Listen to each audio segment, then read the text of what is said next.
You're listening to Your Two Cents, the podcast, made possible by Credit Unions of Atlantic Canada. I am so excited today to have my dear friend and business partner, Jonathan Torrens, on the first ever episode of the Your Two Cents podcast. Your Two Cents is the digital series that we created together in the early days of CCS, and it's now in its third season. Jonathan has been nominated for Canadian Screen Awards for his work on the show, but most importantly, we get to make really fun and important content about financial literacy together. So hi, Jonathan. Hi, Sylvia. Hello. How are I guess you doing? this makes it real, the fact that we're here and we're talking about it. Instead of talking about it, we're actually talking about it on the podcast. It's a real thing. It's a real thing. We're here. Why does Your Two Cents matter to you so much? I think of all the things that I've ever done in my career, Street Sense is the thing that people think would resonate with an audience. And obviously, Your Two Cents skews a little bit older. I think it's a combination of things. One is because it's information I wish I'd had in my 20s. And two is because the climate is so complex right now for consumers. As you and I have talked a lot about, people are not trying to keep up with the Joneses, they're trying to keep up with the Kardashians. And that Instagram level of comparison is emotionally taxing and intellectually taxing and financially taxing to this generation of consumer. That's a lot to contend with. So Instagram aside, everything is hyperbole. It's the most amazing sandwich I've ever had. It's the most beautiful sunset I've ever seen. So to try to sift through all the noise and distill down what's really important, what should I buy, what do I need versus what do I want, it feels timelier than ever. I couldn't agree more. It's funny because Street Sense has played a really important role in my life. It was your first TV job. I was on Street Sense when I was 12 because I was so infuriated that extra sugar-free gum claimed it was the bubblegum flavor that never quits. And my hard-earned babysitting money was buying me some extra sugar-free gum. And it did quit. The first time you were lied to. It was. And I was really mad about it. But I think even more so now, just to piggyback on what you said, everything is in your phone. You're tapping, you're doing things. You're not holding money and exchanging it for goods. And that can make it feel like it's a bottomless pit of cash, which just isn't true. And I don't think that we are out to make content that tells people not to spend their money. It's just giving them some tips and tricks on how to maximize those budgets and how to get the best out of what they want. They don't have to just sit around and twiddle their thumbs while the world passes them by. Get in the mix, but do it in a smart way. That's actually a really interesting point and one I've never considered before. The tactile experience of having 5 crisp 20s in your hand and parting with them and receiving something in exchange is a really good way to educate yourself on how to spend wisely or the side effects of spending your money quickly. You don't have any left. Whereas these days, everything's plastic, everything's abstract, everything's credit. I heard a clip yesterday, some billionaire guy was saying, wealthy people buy things that are assets that go up in value. People that get into financial trouble buy liabilities like purses and jeans that are in style this fall but won't be by this winter. I'd never heard it said quite so concisely, but I thought that was really interesting. That's so interesting. I think that just sort of hits the nail on the head for this entire series. We've been able to have incredibly raw conversations with people about everything from going into retail debt to how to finance your home renovation, to how to buy your first house, how to buy your second house. And every single person on this podcast that we're going to hear from really opened up because we're not talking about this enough. We're not talking about how to get the things that you want, but also how to be responsible about getting there as well too. So I'm really excited for people to listen to this podcast for all of the reasons about how you can learn how to be financially responsible and still hit those goals and have the things that you want. I think it's pretty cool to hear it from real people who've lived it. Exactly. And there's nothing sexy about the topic of money, but the truth is there are some little things you can do when you're starting out as an adult that do pay big dividends down the road. And in terms of how social pressure to keep up with what you see on social media is manifested in a real way. As you know, we did a piece about buying cars versus leasing cars. Leasing cars is through the roof in 20-something age group because that age group doesn't expect to necessarily ever own something outright. So you get a new car every 2 years for the gram. It was really interesting for me to learn that the best type of vehicle you want to buy is a couple of years old and has low kilometers. So someone else paid to break it in for you. It still has lots of life left in it. But a lot of those financial decisions come down to trying to leave your ego out of it. As we've talked about before, when everyone had a Far West jacket when I was growing up, I had a Sierra Designs one. It was close, but it was never the thing that everyone wanted. And if you can try to be a trailblazer and create your own trends instead of succumbing to what the world decides is popular and decides what you want, that's a great way to kind of save some cash too. Yeah, absolutely. And I think one of the really cool things in terms of fashion that we talk about on this series is we interview Bert's Papaya, and she talks about thrifting and how she had no choice but to thrift because she was losing a lot of weight. She was a single mom. She was going through a divorce. She had no money. So she had to buy things secondhand because she knew where to get her $425 jeans, not the $100 jeans that her friends were wearing. And so to get comfortable with spending economically, it actually made her fall in love with things like thrifting because she actually was finding designer jeans for $4.25 instead of the $100. And that's still how she shops, even though she doesn't have to anymore. So I think falling in love with saving money, it's a personal addiction of mine. But I think it's actually much cooler than going, look how much I paid for this thing, when it's way too much money. Well, that's actually a really good segue because I know why you're the perfect person to host this podcast, but tell the people. Oh my goodness. Well, thank you. Now I don't even know what to say. I think my love of being a savvy consumer truly did start with watching Street Sense. I also grew up in a home where both my parents worked. My mom immigrated to Canada with absolutely nothing and had to be really smart with every dollar she spent. And her mom had taught her, you bring a dozen eggs home from the market and one of them's broken, go back and get your eggs because you work really hard for your money and you deserve to have 12 eggs, not 11 when you go and buy them. So I have really fallen in love with the idea of having what I want, but being really smart about it. I don't mean ripping people off or not paying people what they're worth. I think that's very, very important from a service perspective. But in terms of thrift shopping and doing my homework on the kind of car that I want to be leasing or how to finance a home renovation and putting all the legwork in, I'm obsessed with learning how to stretch my dollar. And I love learning it from other people, but I love sharing it with people too. It also seems like there might be two buckets in which to kind of save money. One is the DIY spirit, which you possess. You've sort of figured out how to make things instead of buying them. And the other one is the admin side of life, which is something that my wife has helped me with a lot. Yes, you can forget to pay your credit card, but why would you? Especially in this day and age when you can set a little timer to make sure that you get it paid on time. It's a little bit of interest, but if you just let all the little bits of interest slide and add up, then you're just giving away money. And why would you want to do that? Totally. And I think to that point too, I'm a big advocate of advocating for yourself. So if you see a charge come up, call the company and go, oh my gosh, I'm sorry, I didn't subscribe on time. Can I cancel? Can I get the last month refunded? Be diligent about what you're paying for, but also stand up for yourself. If you bought something and it's not working the way you want it to, don't throw your hands in the air and go, oh, they had a 1 month return policy. Call and ask, because a lot of times people are willing to go the extra mile for you. They just don't do it if you don't ask. So I think that's a big part of it too. I learned that from my mom. Raise your hand, say the thing, and see what happens. The worst they can say is no. Takes a little bit of time, but can save you a lot of money. True story. And speaking of time, one of the things that I have learned is the subject and concept of false economy. My father-in-law has really helped me with this. If it is beyond your scope, for example, we have a trailer business, as you know. I could spend a week trying to undercoat the trailers, still not at the end of the week know if it's been done properly. My father-in-law's argument is, why wouldn't you pay someone for 2 hours to do that job for you, who does it professionally and knows what they're doing? And then you've just bought back 5 days of your life to do the thing that you're actually not bad at. So it's taken me a while, given my DIY kind of spirit, to understand the importance of farming things out. But you should try to do the most, the thing that rewards you the most. And reward can take a couple of meanings. One is obviously being financially compensated, and the other is time. So if you can farm something out and it's cost effective and that frees you up to do things that you want to do to have a good work-life balance, that has value too. Absolutely. And sometimes we get hung up on things like, I should really post this thing on Kijiji or Facebook Marketplace and try and resell it.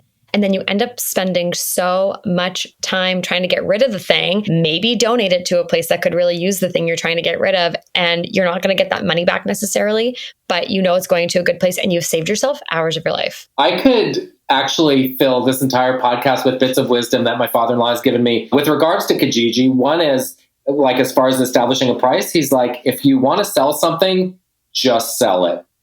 Just get rid of it. Like once you make the decision to get rid of it. So I went through that this week. I sold a toe dolly on Kijiji and started to calculate the number of hours I put into like corresponding, putting the ad up, meeting the people, explaining how it works.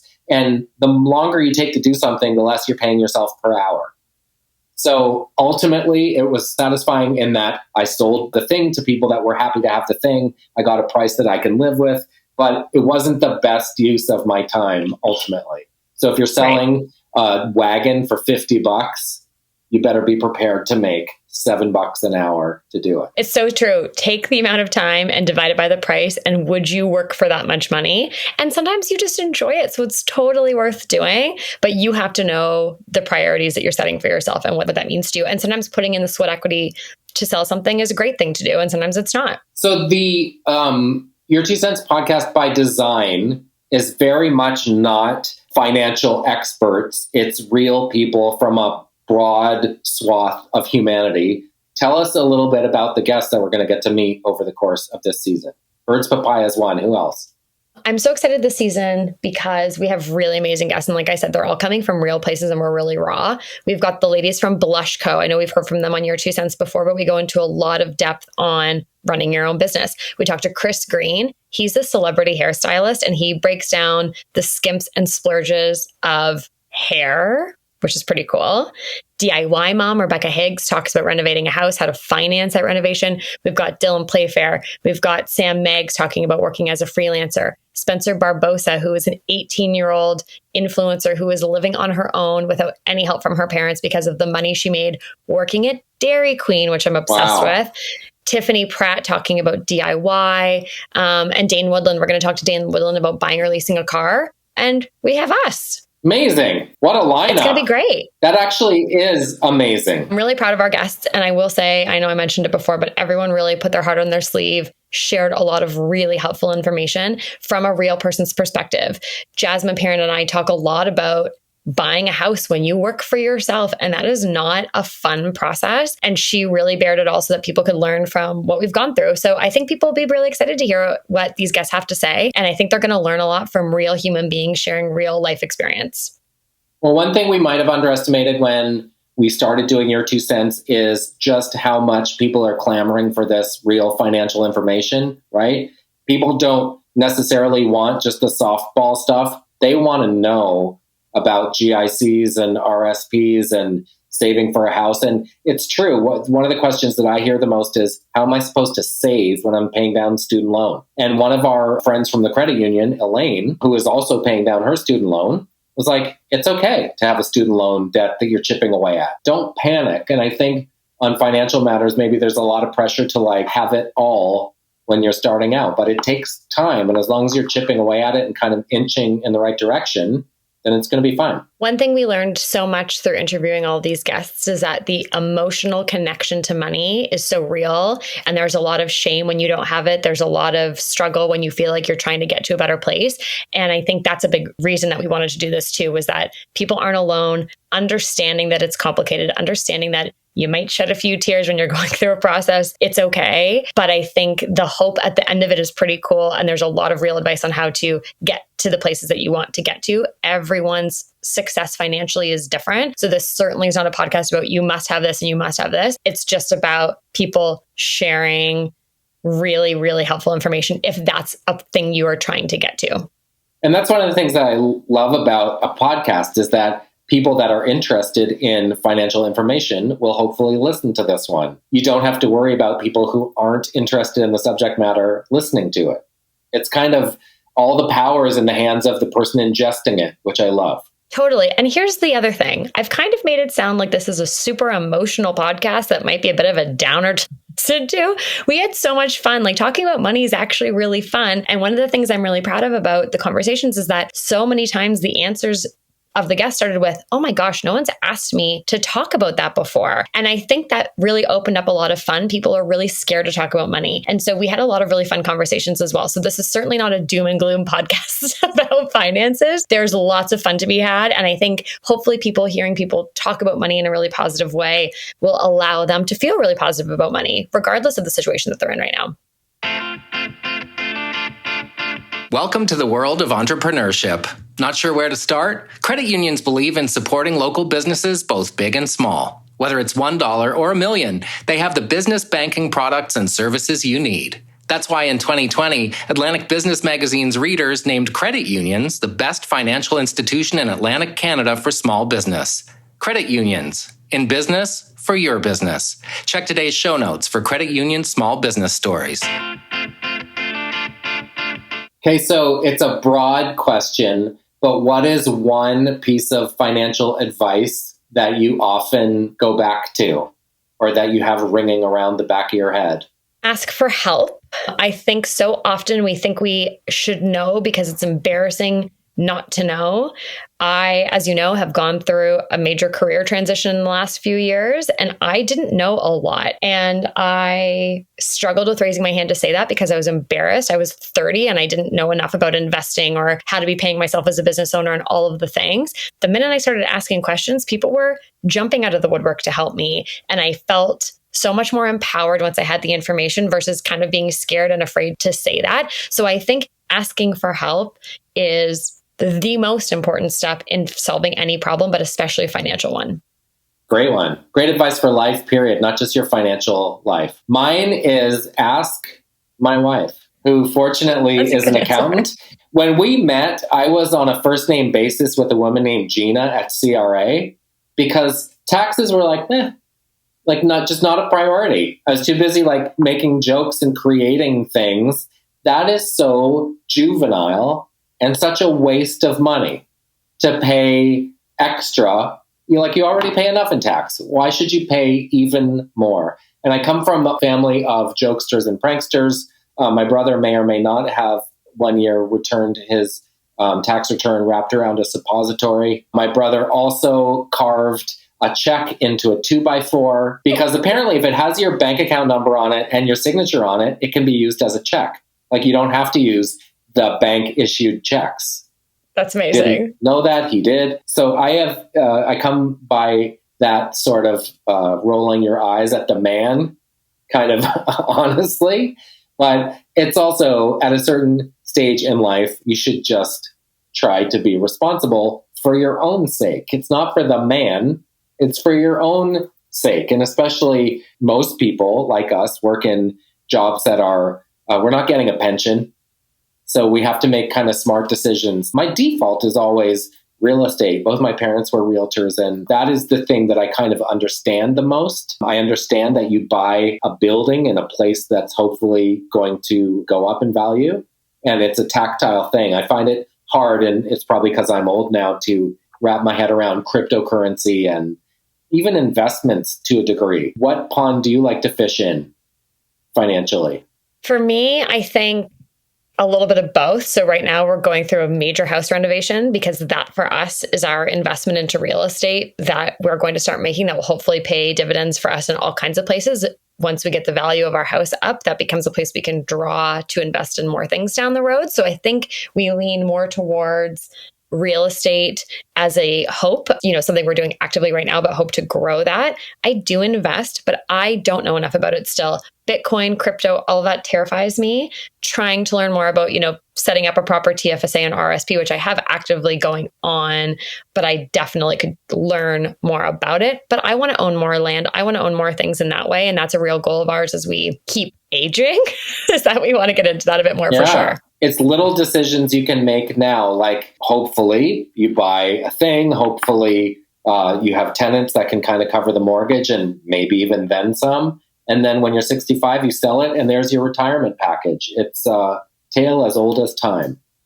It sure is. I am so excited that we're doing this. I'm so excited that people are going to get to learn about so many different things that they maybe had no idea that they needed to learn about or wanted to learn about and were too scared to ask. So hopefully this is a little vessel into people doing that. Before we wrap up our inaugural episode, I do have a couple of money questions I want to ask you. Oh, hit me. What is the best purchase you ever made in your life? My now wife and I were on a trip to Italy, and in a small jewelry store, I found a tiny diamond, like an antique that's sort of rickety, to the point where when we've taken it here to try to get it fixed, people are like, I'm not touching that. It's so brittle and frail. But the return on that investment is immeasurable, and probably the purchase that I look back and think, dang, I would buy that over and over again.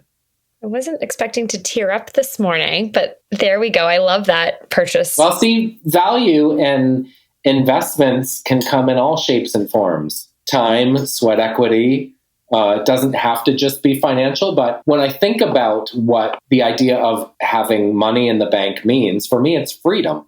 And it's the freedom to say no to jobs I don't want to do, which then allows me to have more time with my family. I don't want jet skis on a yacht. I want time.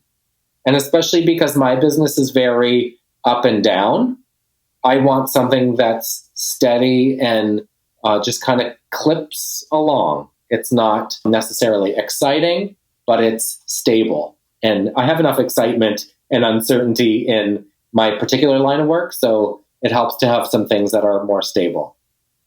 It's one of the things I admire a lot about you is that, and again, why I believe that success looks different for everybody. Some people want the yachts and the jet skis. Some people want stability and that freedom in their lives. And so that's why being prescriptive about what success looks like, I think, is just such a non-starter, because it's different for every single person and what you need is so different. So investing in love for you gives you that in your home life. And I think that's a really wonderful thing. Well, it took going to Los Angeles to sort of throw my hat in the ring as an actor to realize, are any of the things people are pursuing here things that I would necessarily want, like a Malibu beach house or a Lambo? And none of those things really raised my eyebrows. The idea of having balance in my life, which, as you and I have talked about, is something I can achieve here that I couldn't achieve there. That, to me, is the type of wealth I'm interested in. Your health is your wealth, as my friend Al Sweet says. My mental health is much better living in rural Nova Scotia, where the cost of living is such that if there was a quiet time, I could probably coast for longer. Yeah, it's so smart. Okay. Worst purchase you've ever made in your life? Boy, my mind is flooded with bad ideas. I would say the first thing that came to my mind was when I was working in my early 20s, when some of my friends weren't, I wouldn't let them not having money prevent us from doing things. So I probably shared what little I had far and wide. But then the very next thought is, would I change it or regret any of those decisions? No. I've made some real estate purchases that weren't awesome. Didn't really ever get my knuckles wrapped. But for example, here in Truro, when I moved here, you can buy a triplex for $180,000. And when you're moving from a bigger city, it sounds like, what? That's bananas, because the rents are still almost as comparable as they are in Halifax, but then sold it several years later for the same amount. So it's not going up in value. Saw another clip with an investor who said, I always think of the rule of doubles. If you have $1,000 now, and it can be $2,000 a year from now, it can be $4,000 a year after that, and it can be $8,000 a year after that. If you can just keep doubling your money somehow, those are the investments you should look at. Really smart. What is one thing you wish you learned about money sooner? Eating out is such a costly endeavor, and I probably did that a lot in my 20s. So not money related specifically, but did you know you can cook at home is a lesson that would have served me well in my 20s, because somehow it would seem I didn't know that. It's interesting because I think it's a sneaky one. Buying your lunch out, eating out for dinner, that adds up so quickly. And through the pandemic, not being able to do that, it was shocking to see the money you were saving in sneaky places like that. And I think it's a really important thing. There are certain things, make memories with your friends at home, cook at home, learn how to do something together. I think there's a real lesson to be learned there. I'm now of the age where, sorry, I can't hear you over the music in the restaurant. Sitting at home, you can do that. So I think there's something to be said for going out once in a while, but I love making a lunch or not going out to eat as a way to save money. Do you know what I love? What's that? Leftovers. Do you? Did you know that you can enjoy last night's dinner again today for lunch? And part of it is because Carol's a wonderful cook and we barbecue a lot and I like what we make. But also, that's a great way to stretch your dollar too. I always say the sneaky miscellaneous column in life is the one that adds up. You can't go into Shoppers for less than $90. And it's batteries and paper towel and Christmas presents for your kids' teachers and all these things that there is no column on your monthly budget for. So we have a company and the money that we make goes into the company and then Carol pays us a modest salary. So as two human beings, we don't have much. I think that's much cash sitting in the bank. And I think that's probably a good strategy.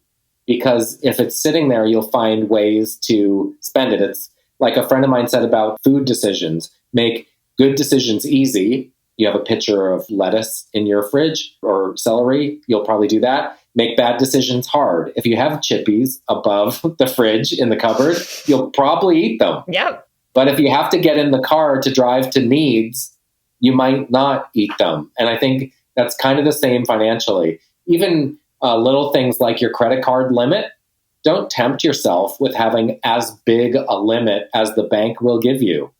Have a limit that you need and pay that stuff off every month. Absolutely. That's the most boring but most practical advice ever. No, it's so true. And as you age, Alicia and I talk about this a little bit.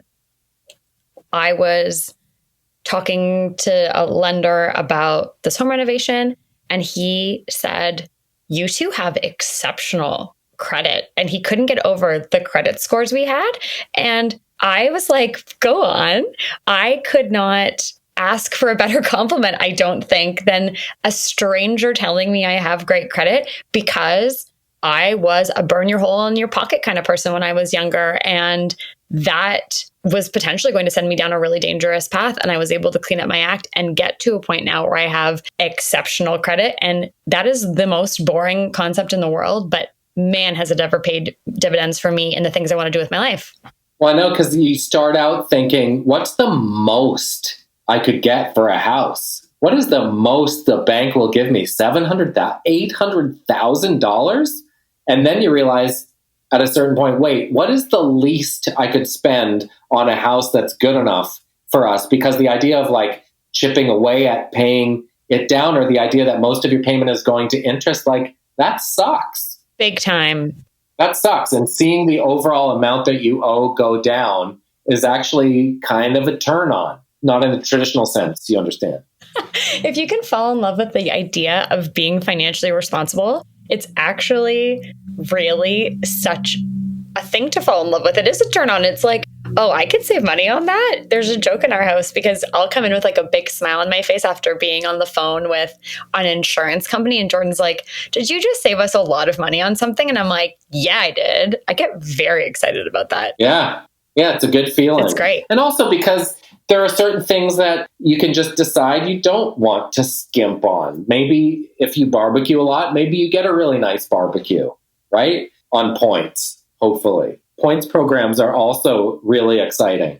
They sure are. One thing that I have in my life that I splurged on was my blender. I bought a Vitamix. I use a blender all the time to make so many things. The cost per use of that thing is so beneficial to me. So when you actually look at the useful life of something, if your blender is going to sit and collect dust, do not spend Vitamix money on a blender. That is not smart. But for us, it was something that we use all the time. So it was worth splurging on. And so I don't think you have to live your life constantly skimping, but understanding where to splurge. It's that balance that you can strike to have that thing. Yes. One of the most interesting facts that somehow always sticks out in my mind with regards to your 2 cents is there was a guy who worked at credit unions and he was sharing some financial advice. And he was saying when he was in high school, he wanted to learn the bass. And do you remember this? No. And he had enough money to buy a bass, but he opted to finance it instead as a high school student. So he paid whatever it was, $12 a week or $49 a month till he paid off the base.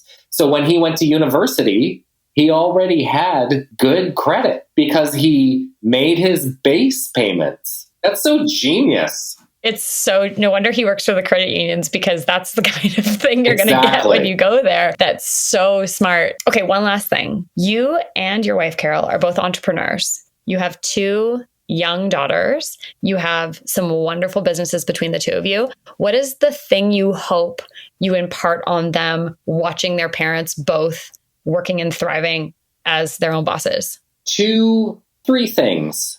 One is work ethic.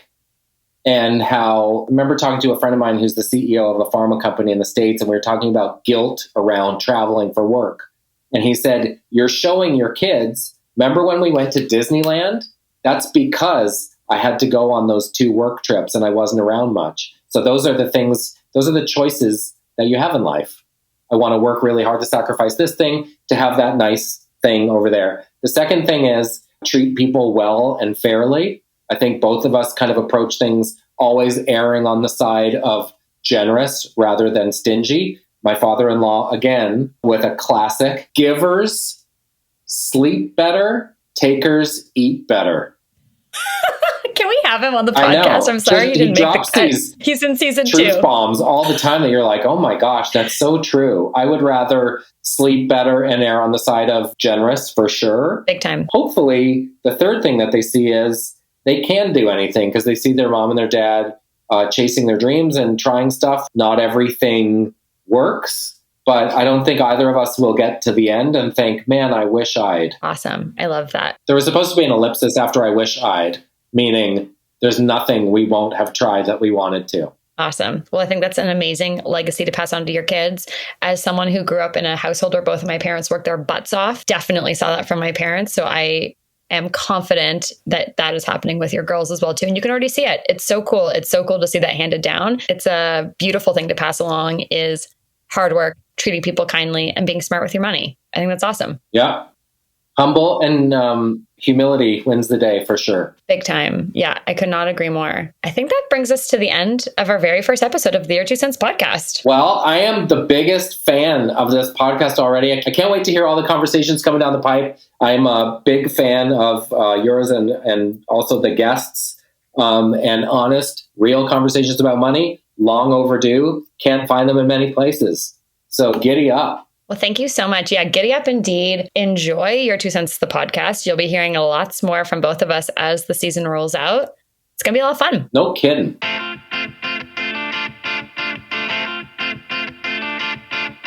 Jonathan, I can't express to you enough how our partners at the Atlantic Credit Unions not only talk the talk, but they walk the walk. They really do. They're just the best. And as we've done these episodes of Your 2 Cents over the years, we've seen firsthand how they've helped small businesses get off the ground, help people buy their first homes, and more than anything, just been there to make the day-to-day just a little bit easier for people. It's so true. You'll see on the Your 2 Cents digital series, we highlight businesses that have been directly impacted them, and even people who've actually bought their house through the credit unions, which is pretty cool. So our Gimme Credit tip of the day is, if your dreams feel big, just talk to someone at the credit unions. They are in the business of your business, and they truly just want to see you thrive, whether you're a business owner or just a human being trying to get your money together. Well, how many times have we seen they started out as my contact at the Atlantic Credit Unions, and now they're in my friend circle? On a texting basis, this has actually happened. We've seen it in real life. It's the best to feel like the people who are helping you with your money are also just there in your life as generally good people. It's pretty cool. True story.